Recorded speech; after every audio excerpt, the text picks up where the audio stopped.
Hello everyone, welcome back to my channel Shreshta Kannada vlogs. ಎಲ್ಲರೂ ಹೇಗಿದ್ದೀರಾ? ನಾನಂತೂ ತುಂಬಾ ಚೆನ್ನಾಗಿದ್ದೀನಿ. ನೀವೆಲ್ಲ ಚೆನ್ನಾಗಿದ್ದೀರಾ ಅಂತ ಭಾವಿಸ್ತಾ ಈ ಒಂದು ವ್ಲಾಗ್ನ ಸ್ಟಾರ್ಟ್ ಮಾಡ್ತಾಯಿದ್ದೀನಿ. ಸೊ ಇವತ್ತಿನ ವ್ಲಾಗ್ ಬಂದು ನನ್ನ ಒಂದು ಡೈಲಿ ರೂಟೀನ್ ವ್ಲಾಗ್ ಆಗಿರುತ್ತೆ. ಮತ್ತು ಒಂದು ಪ್ರಾಡಕ್ಟ್ದು ರಿವ್ಯೂ ಸಹ ಮಾಡ್ತಾಯಿದ್ದೀನಿ, ಮತ್ತು ಒಂದು ರೆಸಿಪಿ ಸಹ ಶೇರ್ ಮಾಡ್ಕೊಳ್ತಾ ಇದ್ದೀನಿ. ಸೊ ಎಲ್ಲೂ ಸ್ಕಿಪ್ ಮಾಡ್ತೀರಾ, ಕೊನೆ ತನಕ ನೋಡಿ. ಸೊ ಇವತ್ತು ಆಫೀಸ್ಗೆ ಹೋಗುವಂಥ ಪ್ಲ್ಯಾನ್ ಇರೋದ್ರಿಂದ ಸ್ವಲ್ಪ ಬೆಳಗ್ಗೆ ಬೇಗನೆ ಎದ್ದು ನಾನು ಎಲ್ಲ ರೆಡಿ ಆಗಿಬಿಟ್ಟಿದ್ದೀನಿ. ಬ್ರೇಕ್ಫಾಸ್ಟ್ಗೆ ಇವತ್ತು ಬಿಸಿಬೇಳೆಭಾತ್ ಮಾಡ್ಕೊಂಡಿದ್ದೆ. ಆ್ಯಕ್ಚುಲಿ ಆಷಾಢ ಲಾಸ್ಟ್ ಡೇ ಇವತ್ತು, ಅಂದರೆ ನಾಳೆಯಿಂದ ಶ್ರಾವಣ ಸ್ಟಾರ್ಟ್ ಆಗುತ್ತೆ. ಅಂದರೆ ನಾಳೆ ಅಮಾವಾಸ್ಯೆ ಇದೆ, ಭೀಮ್ನ ಅಮಾವಾಸ್ಯೆ. ಸೊ ನಾನ್ ವೆಜ್ ಎಲ್ಲ ಏನಾರ ತಿನ್ನೋಂಗಿದ್ರೆ ಇವತ್ತೇ ಲಾಸ್ಟ್ ಡೇ. ಬೆಳಗ್ಗೆ ಏನು ನಾನ್ ವೆಜ್ ಎಲ್ಲ ಏನು ಮಾಡೋಕ್ಕೆ ಹೋಗಲಿಲ್ಲ ನಾನು, ಯಾಕಂದರೆ ಮಕ್ಳಿಗೆ ಸ್ಕೂಲ್ ಇರೋದ್ರಿಂದ ಇನ್ನು ಸ್ಕೂಲ್ಗೆ ಬಾಕ್ಸಸ್ ಎಲ್ಲ ಪ್ಯಾಕ್ ಮಾಡಬೇಕಲ್ಲ, ಅದಕ್ಕೆ ಬಿಸಿಬೇಳೆಭಾತ್ ಮಾಡಿದ್ದೆ. ಸೊ ಇನ್ನು ನಾನು ಆಫೀಸ್ಗೆ ಹೋಗ್ತೀನಲ್ವ, ಅಲ್ಲೇ ಏನಾದರೂ ನಾನ್ ವೆಜ್ ತಿನ್ಬೋದು. ಮಕ್ಕಳಿಗೆ ಸಂಜೆ ಬಂದಮೇಲೆ ಏನಾರ ಮಾಡ್ಕೊಳ್ಳೋಣ ನಾನ್ ವೆಜ್ಜು ಅಂತ ಅಂದ್ಕೊಂಡಿದ್ದೀನಿ. ಸದ್ಯಕ್ಕೆ ಇವಾಗ ಬಿಸಿಬೇಳೆಭಾತೆಲ್ಲ ಪ್ಯಾಕ್ ಮಾಡಿಬಿಟ್ಟು ನಾನು ಎಲ್ಲ ರೆಡಿಯಾಗಿ ಇನ್ನು ಆಫೀಸ್ಗೆ ಹೋಗಬೇಕು. ಸೊ ಯೂಶ್ವಲಿ ನನ್ನದು ಆಫೀಸ್ಗೆ ಹೋಗುವಂಥ ಡೇಸ್ ಇದ್ದರೆ ರೂಟೀನ್ಸ್ ಮಾಡೋದು ಸ್ವಲ್ಪ ಕಡಿಮೆನೇ, ಯಾಕಂದರೆ ಅಂಥದ್ದೇನು ಕಂಟೆಂಟೇ ಇರೋಲ್ಲ. ಅಂದರೆ ಬರೀ ಹೋಗೋದು, ಅಲ್ಲಿ ಆಫೀಸಲ್ಲೂ ತುಂಬಾ ನಾನು ಕ್ಯಾಪ್ಚರ್ ಮಾಡೋಕ್ಕಾಗಲ್ಲ ಕಂಟೆಂಟು, ಯಾಕಂದರೆ ಸೆಕ್ಯೂರಿಟಿ ರೀಸನ್ಸಿಂದ ಅದು ಆಫೀಸ್ದು ಒಳಗಡೆ ಎಲ್ಲ ಜಾಸ್ತಿ ವಿಡಿಯೋಸ್ ತಗೊಳ್ಳೋದು ಅಷ್ಟು ಒಳ್ಳೆಯದಲ್ಲ ಅಂತ ನಾನು ಆಫೀಸ್ಗೆ ಹೋಗುವಂಥ ದಿನಗಳನ್ನ ಆದಷ್ಟು ವ್ಲಾಗ್ಸ್ ಮಾಡೋದು ಅವಾಯ್ಡ್ ಮಾಡ್ತೀನಿ. ಬಟ್ ಏನಾದರೂ ಆಫೀಸಲ್ಲಿ ಎತ್ನಿಕ್ ಡೇಸು ಇಲ್ಲ ಈ ಥರ ಏನೋ ಫಂಕ್ಷನ್ಸ್ ಇರೋ ದಿನ ಅಷ್ಟೇ ವ್ಲಾಗ್ಸ್ ಮಾಡ್ತೀನಿ. ಕೆಲವೊಬ್ಬರು ಕಮೆಂಟ್ಸಲ್ಲಿ ಕೇಳಿದ್ದೀರಾ, ಅಂದರೆ ಆಫೀಸ್ಗೆ ನೀವೇನು ಹೋಗಲ್ವಾ, ಹೋಗೋದೇನು ವ್ಲಾಗ್ಸೇ ಮಾಡಲ್ಲ ಅಂತ. ಸೊ ಅದಕ್ಕೆ ಆಫೀಸ್ ಹೋಗೋ ದಿನ ಯಾವ ರೀತಿ ಇರುತ್ತೆ ಅಂತ ರೂಟೀನ್ ಇವತ್ತು ನಿಮ್ಮೆಲ್ಲರ ಜೊತೆ ಶೇರ್ ಮಾಡ್ಕೊಳ್ತಾ ಇದ್ದೀನಿ. ಬನ್ನಿ ನೋಡೋಣ. ಸೊ ಇವತ್ತು ಸ್ನ್ಯಾಕ್ಸ್ಗೆ ಜೋಳ ಬೇಯಿಸಿದೆ. ಮಕ್ಕಳು ಎಣ್ಣೆಯಿಂದ ಹೇಳ್ತಾಯಿದ್ರು ಜೋಳ ಬೇಯಿಸಮ್ಮ ಅಂತ, ಅದಕ್ಕೆ ಇವತ್ತು ಜೋಳನ ಬೇಯಿಸಿ ಸ್ನ್ಯಾಕ್ಸ್ ಥರ ಹಾಕಿ ಅವ್ರಿಗೆ ಇನ್ನೇನು ಬಾಕ್ಸಸ್ ಎಲ್ಲ ಪ್ಯಾಕ್ ಮಾಡಿದ್ದೀನಿ. ಸೊ ಯೂಶ್ವಲಿ ರೆಗ್ಯುಲರ್ ಡೇಸಲ್ಲಂದರೆ ನಾನು ಸ್ವಲ್ಪ ನಿಧಾನಕ್ಕೆ ಎಲ್ಲ ಡೇನ ಸ್ಟಾರ್ಟ್ ಮಾಡ್ತೀನಿ. ಬಟ್ ಈ ಥರ ಆಫೀಸ್ಗೆ ಹೋಗೋ ಡೇಸ್ ಅಂದರೆ ನಾನು ಫಸ್ಟು ರೆಡಿಯಾಗಿ ಮತ್ತೆ ಮಕ್ಕಳಿಗೂ ರೆಡಿ ಮಾಡಬೇಕಲ್ವ. ಸೊ ಅದಕ್ಕೆ ನಾನು ಫಸ್ಟು ಸ್ನಾನ ಎಲ್ಲ ಮಾಡಿಕೊಂಡು ಆಮೇಲೆ ಮಕ್ಕಳಿಗೆ ರೆಡಿ ಮಾಡಿಸ್ತೀನಿ. ಈ ಥರ ಸ್ವಲ್ಪ ಮ್ಯಾನೇಜ್ ಅಂದರೆ ಒಂದು ಹಾಫ್ ಆನ್ ಅವರ್ ಬೇಗ ಎದ್ದೊಳ್ಬೇಕಷ್ಟೆ. ರೆಗ್ಯುಲರ್ ಡೇಸ್ಗಿಂತ ಆಫೀಸ್ಗೆ ಹೋಗೋ ಡೇಸ್ ಒಂದು ಹಾಫ್ ಆನ್ ಅವರ್ ಬೇಗ ಎದ್ದೊಳ್ಬೇಕು. ಸೊ ಇವಾಗ ಮಗಳಿಗೆ ಈ ಥರ ಬೇಗ ಅವಳು ಎದ್ದಿದ್ರೆ ಜಡೆ ಎಲ್ಲ ಹಾಕಿ ನಾನು ಹೋಗ್ತೀನಿ. ಇಲ್ಲಾಂದರೆ ಯಾರನ್ನ ನೇಬರ್ಸ್ಗೆ ಫೋನ್ ಮಾಡಿ ಹೇಳ್ತೀನಿ ಸ್ವಲ್ಪ ಜಡೆ ಹಾಕ್ಬಿಡಿ ಅಂತ. ಹಸ್ಬೆಂಡ್ಗೆ ರೆಡಿ ಮಾಡ್ತಾರೆ, ಬಟ್ ಜಡೆ ಎಲ್ಲ ಹಾಕಕ್ಕೆ ಬರಲ್ಲ ಅವ್ರಿಗೆ. ಸೊ ಇದೊಂದು ಪ್ರಾಬ್ಲಮ್ ಆಗುತ್ತೆ. ಅದಕ್ಕೆ ಮಗಳಿಗೆ ಮೊದಲೇ ಹೇಳ್ಬಿಟ್ಟೆ, ಆಫೀಸ್ಗೆ ಹೋಗೋ ದಿನ ಸ್ವಲ್ಪ ಬೇಗ ಎದ್ದೋಳಮ್ಮ, ನಾನು ಜಡೆ ಎಲ್ಲ ಹಾಕಿ ಇಟ್ಬಿಟ್ಟು ನಾನು ಹೋಗ್ಬಿಡ್ತೀನಿ, ಅವಾಗ ನಿನಗೂ ಈಸಿ ಆಗುತ್ತೆ ಅಂತ. ಅದಕ್ಕೆ ಪಾಪ ಬೇಗ ಎದ್ದಿದ್ದಾಳೆ ಮಗಳೂ. ಸೊ ಅವಳನ್ನೆಲ್ಲ ರೆಡಿ ಮಾಡಿದ್ಮೇಲೆ ನಂದು ಇನ್ನೇನು ಮಾರ್ನಿಂಗ್ದು ಟಾಸ್ಕ್ಸ್ ಎಲ್ಲ ಮುಗ್ದಿದೆ, ಇನ್ನು ಆಫೀಸ್ಗೆ ಓಡ್ತಾ ಇದ್ದೀನಿ. ಸೊ ಯೂಶ್ವಲಿ ನಾನು ಆಫೀಸ್ಗೆ ಹೋಗೋ ದಿನ ಯಾರು ಡ್ರೈವರ್ನ ನಮ್ಮ ಹಸ್ಬೆಂಡ್ ಬುಕ್ ಮಾಡಿಬಿಡ್ತಾರೆ. ಅಂದರೆ ನನ್ನ ಕರ್ಕೊಂಡೋಗಿ ಮತ್ತೆ ಕರ್ಕೊಂಬಂದು ಬಿಡೋ ಹಂಗೆ. ಕೆಲವೊಂದು ಸಲ ಬಸ್ಸಲ್ಲೇ ಹೋಗ್ತೀನಿ. ಬಟ್ ಒಂದು ಪ್ರಾಬ್ಲಮ್ ಏನಂದರೆ ರಿಟರ್ನ್ ಬರಬೇಕಾದ್ರೆ ನನಗೆ ಸೀಟ್ ಸಿಗೋಲ್ಲ. ಅಲ್ಲಿಂದ 1.5 hour ನಿಂತ್ಕೊಂಡೇ ಬರಬೇಕಾಗುತ್ತೆ. ಸೊ ಅದಕ್ಕೆ ನಮ್ಮ ಹಸ್ಬೆಂಡ್ ಅದೆಲ್ಲ ಯಾಕೆ ಸುಮ್ಮನೆ ತಲೆನೋವು, ಆರಾಮಾಗಿ ಕಾರಲ್ಲಿ ಹೋಗಿ ಕಾರಲ್ಲಿ ಬಾ ಅಂತ ಇತ್ತೀಚೆಗೆ ಡ್ರೈವರ್ನ ಬುಕ್ ಮಾಡಿಬಿಡ್ತಾರೆ. ಒಂಥರ ನನಗೂ ಆರಾಮ ಅನಿಸುತ್ತೆ, ಯಾಕಂದರೆ ಕಾರಲ್ಲಿ ಬರ್ಬೇಕಾದ್ರೂ ವರ್ಕ್ ಮಾಡ್ಕೊಂಬರ್ಬೋದು, ಸ್ವಲ್ಪ ಬೇಗನೆ ಬಿಡ್ಬೋದು ಆಫೀಸು. ಇಲ್ಲ ಬಸ್ಸಲ್ಲಿ ಹೋದರೆ ಆಲ್ಮೋಸ್ಟ್ ಒಂದು 5ವರೆಗೂ ಅಲ್ಲೇ ಇದ್ದು, ಇಲ್ಲ 6 o'clockವರೆಗೂ ಇದ್ದು ರಿಟರ್ನ್ ಬರೋಷ್ಟರಲ್ಲಿ ರಾತ್ರಿ ತುಂಬ ಲೇಟಾಗಿ ಹೋಗ್ತಾಯಿತ್ತು. ಬಟ್ ಇವಾಗ ಕಾರಲ್ಲೇ ವರ್ಕ್ ಮಾಡ್ಕೊಂಬಂದ್ಬಿಡ್ತೀನಿ, ಸ್ವಲ್ಪ ಬೇಗ ಬಿಟ್ರೂ ನಡೆಯುತ್ತೆ. ಇವತ್ತೊಂದು ಮೀಟಿಂಗ್ ಬೇರೆ ಇತ್ತು. ಈ ಥರ ಮೀಟಿಂಗ್ಸ್ ಇಂಥದ್ದೇನ ಇದ್ದಾಗ ಈ ಥರ ಸ್ನ್ಯಾಕ್ಸ್ ಬಾಕ್ಸ್ ಎಲ್ಲ ಕೊಡ್ತಾರೆ ಆಫೀಸಲ್ಲಿ. ಒಂದು ಮಿಕ್ಸ್ಚರು, ಜ್ಯೂಸು, ಪಪ್ಸು ಮತ್ತು ಕೇಕ್ ಕೊಟ್ಟಿದ್ರು ಇವತ್ತು. ಅದೆಲ್ಲ ತಿಂದ್ಕೊಂಡು ಸ್ನ್ಯಾಕ್ಸ್ ಎಲ್ಲ ಮುಗೀತು. ನೆಕ್ಸ್ಟು ಸ್ವಲ್ಪ ಆಫೀಸಲ್ಲಿ ಕೆಲಸ ಎಲ್ಲ ಮುಗಿಸ್ಕೊಂಡು ಇನ್ನೇನು ಲಂಚ್ ಟೈಮು ಬಂತು. ಸೊ ಇವತ್ತು ಲಾಸ್ಟ್ ನಾನ್ ವೆಜ್ ತಿನ್ನೋಣ ಅಂತ ಹೋದೆ. ಸಮ್ಹೌ ಏನು ಅಷ್ಟೊಂದು ಇಷ್ಟ ಆಗಲಿಲ್ಲ ಅಲ್ಲಿದ್ದಿದ್ದು ಐಟಮ್ಸು. ಅದಕ್ಕೆ ಲಾಸ್ಟಿಗೆ ಒಂದು ಚಿಕನ್ ನೂಡಲ್ಸ್ ತೊಗೊಂಡು ತಿಂದು ರಿಟರ್ನ್ ಆಫೀಸಿಂದ ಮನೆಗೆ ಬರ್ತಾಯಿದ್ದೀನಿ. ಸೊ ಆನ್ ದ ವೇ ಬರಬೇಕಾದ್ರೂ ಈ ಥರ ವರ್ಕ್ ಮಾಡಿಕೊಂಡೇ ಬರ್ತೀನಿ, ಸೊ ದಟ್ ನನಗೆ ಯಾವುದೇ ರೀತಿ ವರ್ಕ್ಗೆ ಪ್ರಾಬ್ಲಮ್ ಆಗಬಾರ್ದು ಅಂತ.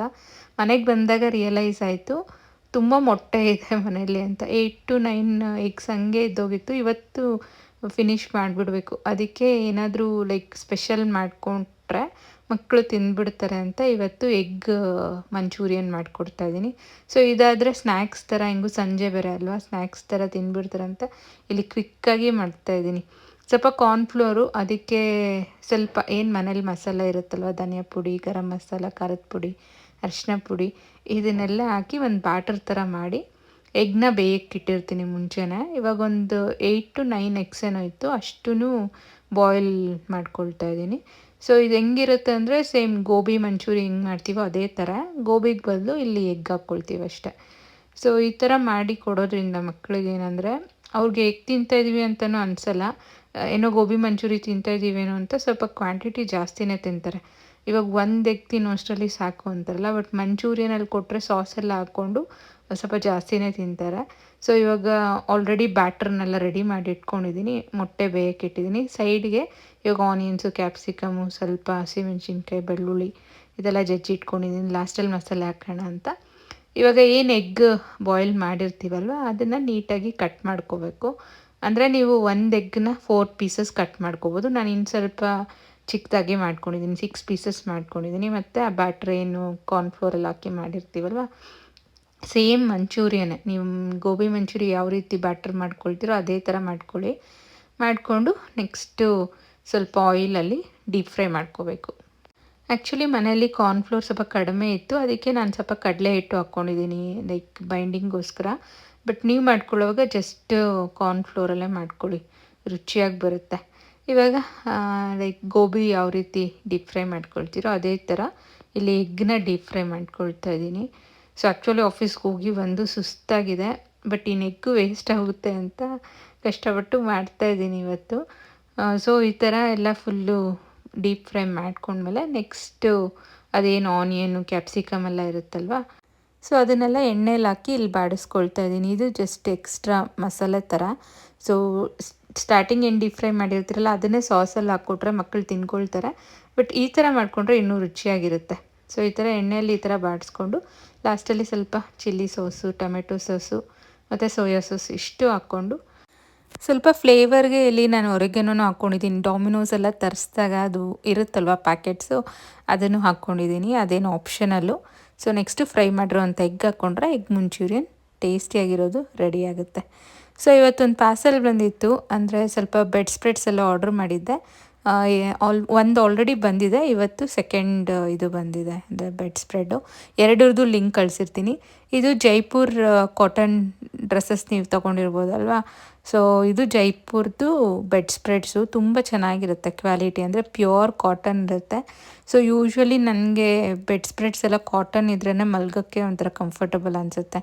ಅಂದರೆ ಈ ಬ್ಲೆಂಡ್ ಕಾಟನ್ ಅಂತ ಬರುತ್ತಲ್ವ, ಅದೊಂಥರ ಅಷ್ಟು ಕಂಫರ್ಟಬಲ್ ಅನಿಸಲ್ಲ, ಮತ್ತು ಅದು ಒಳ್ಳೆಯದು ಅಲ್ಲ, ಲೈಕ್ ನೈಲಾನ್ ಮೆಟೀರಿಯಲ್ ಎಲ್ಲ ಮಿಕ್ಸ್ ಆಗಿರೋದು. ಸೊ ಅದಕ್ಕೆ ನಾನು ಈ ಥರ ಪ್ಯೂರ್ ಕಾಟನ್ ಇರೋದೇ, ಸ್ವಲ್ಪ ಕಾಸ್ಟ್ಲಿ ಇದ್ರೂ ಪರವಾಗಿಲ್ಲ, ಇಂಥದ್ದೇ ತೊಗೊಳ್ತೀನಿ. ಸೊ ನನಗೆ ಒಂದು 2-3 ಬ್ರ್ಯಾಂಡ್ಸ್ ತುಂಬ ಇಷ್ಟ ಆಗುತ್ತೆ, ಸ್ಟೋರಿ ಅಟ್ ಹೋಮು ಮತ್ತು ಜೈಪುರ್ ಕಾಟನ್ಸು ಅಂತ. ಸೊ ಇದು ಜೈಪುರ್ ಕಾಟನ್ದು, ಮತ್ತು ಈ ಒಂದು ಪಿಲ್ಲೋ ಕವರ್ಸು ಅಷ್ಟೇ ತುಂಬ ದೊಡ್ಡದಾಗಿ ಚೆನ್ನಾಗಿ ಕೊಟ್ಟಿದ್ದಾರೆ. ಕಾಟನ್ ಸಹ ತುಂಬ ಕ್ವಾಲಿಟಿ ಕಾಟನ್ ಕೊಡ್ತಾರೆ, ಜೈಪುರ್ ಕಾಟನ್ಸ್ದು ಬ್ರ್ಯಾಂಡ್ದು. ಸೊ ಇದು ಹಾಕಿದ್ಮೇಲೆ ಯಾವ ರೀತಿ ಕಾಣುತ್ತೆ ಅಂತ ನೆಕ್ಸ್ಟ್ ಹಾಕಿದಾಗ ತೋರಿಸ್ತೀನಿ. ಇವಾಗ ಜಸ್ಟ್ ಮೆಟೀರಿಯಲ್ ಯಾವ ರೀತಿ ಇದೆ ಅಂತ ತೋರಿಸ್ತಾ ಇದ್ದೀನಿ. ಸೊ ತಿಕ್ ಮೆಟೀರಿಯಲ್ಲು ಮತ್ತು ಪ್ಯೂರ್ ಕಾಟನ್ನು ನೀವು ಆರಾಮಾಗಿ ತೊಗೋಬೋದು. ಸೊ ನೆಕ್ಸ್ಟು ಸ್ವಲ್ಪ ಆಫೀಸ್ದು ಕಾಲ್ಸ್ ಎಲ್ಲ ಇತ್ತು, ಅದೆಲ್ಲ ಅಟೆಂಡ್ ಮಾಡಿ ಮಕ್ಳಿಗೂ ಸ್ವಲ್ಪ ಹೋಮ್ವರ್ಕ್ಸ್ ಎಲ್ಲ ಬರೆಸ್ತಾ ಇದ್ದೀನಿ.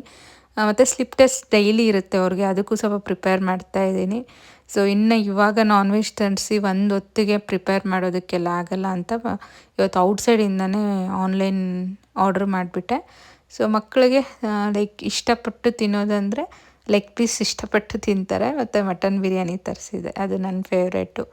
ಸೊ ಈ ರೀತಿ ಇತ್ತು ನನ್ನ ಒಂದು ದಿನ. ಸೊ ನಿಮ್ಮೆಲ್ಲರಿಗೂ ಈ ಒಂದು ವ್ಲಾಗ್ ಇಷ್ಟ ಆಗಿದೆ ಅಂತ ಭಾವಿಸ್ತಾ ಇದ್ದೀನಿ. ಕೊನೆ ತನಕ ನೋಡ್ತಾರೋ ಪ್ರತಿಯೊಬ್ಬರಿಗೂ ಥ್ಯಾಂಕ್ ಯು ಹೇಳ್ತಾ, ಯಾರೆಲ್ಲ ಇನ್ನೂ ನನ್ನ ಚಾನಲ್ಗೆ ಸಬ್ಸ್ಕ್ರೈಬ್ ಮಾಡ್ಕೊಳ್ತೀರಾ ನೋಡ್ತಾ ಇದ್ದೀರಾ, ಇಲ್ಲ ನೀವೇನಾದ್ರು ಫಸ್ಟ್ ಟೈಮ್ ವ್ಯೂವರ್ಸ್ ಆಗಿ ನನ್ನ ಒಂದು ವ್ಲಾಗ್ ಸ್ವಲ್ಪನಾದರೂ ನಿಮಗೆ ಇಷ್ಟ ಆಗಿದರೆ ಮತ್ತು ಯೂಸ್ಫುಲ್ ಅಂತ ಅನಿಸಿದ್ರೆ ದಯವಿಟ್ಟು ಸಬ್ಸ್ಕ್ರೈಬ್ ಮಾಡ್ಕೊಂಡು ನೋಡಿ ಅಂತ ಹೇಳ್ತಾ ಈ ವ್ಲಾಗ್ ಇಲ್ಲಿಗೆ ಮುಗಿಸ್ತಾ ಇದ್ದೀನಿ. ಇನ್ನೊಂದು ವ್ಲಾಗಲ್ಲಿ ಮತ್ತೆ ಸಿಗೋಣ.